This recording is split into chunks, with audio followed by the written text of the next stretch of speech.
Hi there, welcome back to my channel. I wanted to come on here and talk to you guys about the Mary's Mini / potato challenge that I started. Today is day one for me, and I wanted to tell you a little bit about what I'm doing and why. If you're new to this way of eating, a Mary's Mini was designed by Mary McDougall, the wife of Dr. McDougall, a brilliant doctor. And he wrote the book, The Starch Solution, which is a life-changing book. If you ever get the chance, please check it out and read it. This mini is kind of like a jump start, reset your taste buds, and just a simplified version of whole food plant-based eating. It's a really good way to just jump right in, and it takes all the guesswork out of it because you pick a starch and you eat it with unlimited vegetables for the remainder of the challenge. Our starch is potatoes, of course, and we're eating any kind of potatoes, sweet potatoes, golden, red skin, russets, and we're eating them with unlimited vegetables and light condiments like soy sauce, ketchup, mustard, barbecue sauce, things like that. Anything that doesn't contain oil. Just being mindful of how much of that we're putting on our food and letting the taste of the natural foods kind of shine through. I started a Facebook group to have everyone kind of come together and support each other and inspire each other.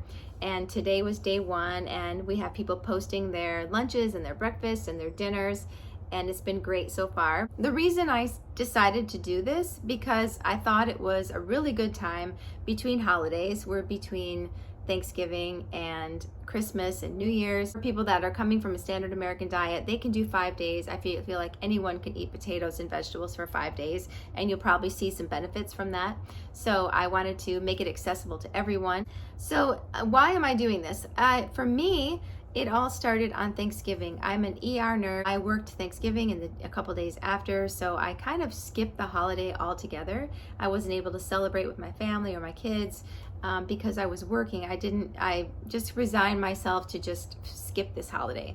And it was that skipping the holiday also combined with how busy it was at work and the heaviness of the things that come in at the holidays. A lot of people suffer from mental illness, and we got a lot of it. All that whole weekend was a very heavy weekend, combined with us having, bringing treats to work, bringing just all kinds of junk. And, it affects me. I've been an ER nurse for almost 20 years, but it still affects me.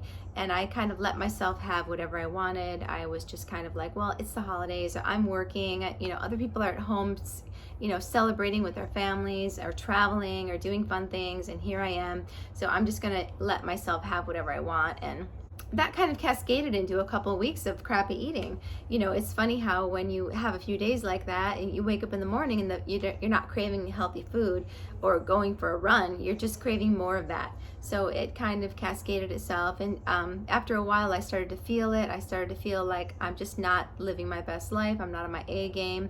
I was still going to the gym, but just hitting the Starbucks drive-thru for their sugar cookie almond milk latte pretty much every time I left the house, and just not doing the best that I can. And I was feeling it, and it was affecting me. So that's why I decided to do this. A lot of people jumped on board with me that probably didn't know what they were getting into. Yesterday I made a cheesy hash brown casserole with vegan cheese sauce made from cauliflower. It was amazing, and I had a lot of that last night. But then today I woke up so full from that I wasn't really hungry, so I didn't really eat until 1 p.m. And in that time I made a soup with asparagus and kale and a bunch of other vegetables, and I pureed it in my Vitamix until it was super smooth, and some potatoes in there too. Made it really silky and delicious, and I had 2 big bowls of that around 1 p.m. And I have not been hungry. It's after 7 p.m. now. We just got back from the gym. I took my boys to Planet Fitness to get a little workout in, and I'm really not even hungry now, but I'm going to eat the last portion of my broccoli casserole and a big salad because I'm craving something fresh and cold. And so that was day 1. I stepped on the scale this morning and was shocked at how much I weighed. But I ate a lot yesterday, and I felt like I was a little bit kind of retaining water today, kind of bloated. So that could have something to do with it. I'm not a scale person. I don't like to look at the numbers. It kind of messes with my head. I try to stay away from that as much as possible. But for this challenge, I'm going to be weighing myself every day, and I'll see where I'm at the end of 5 days. I'm sure it'll be less than what it was today. But, you know, no shocker there. But I normally eat a pretty clean and healthy diet. I feel best that way, and I'm hoping to get back to that. So follow along with me. I would love to have you guys see what I'm eating, and I'll try to share as much about how I'm feeling and what's happening. And so yay, potato reset day 1 is almost in the books. I'll show you my soup and I'll show you my casserole, and I'll see you guys tomorrow. So here it was my delicious soup before and after blending. I had 2 big bowls of it. It was very filling. And then for dinner, I had 2 plates of this cheesy hash brown casserole with salad. Thanks so much for watching.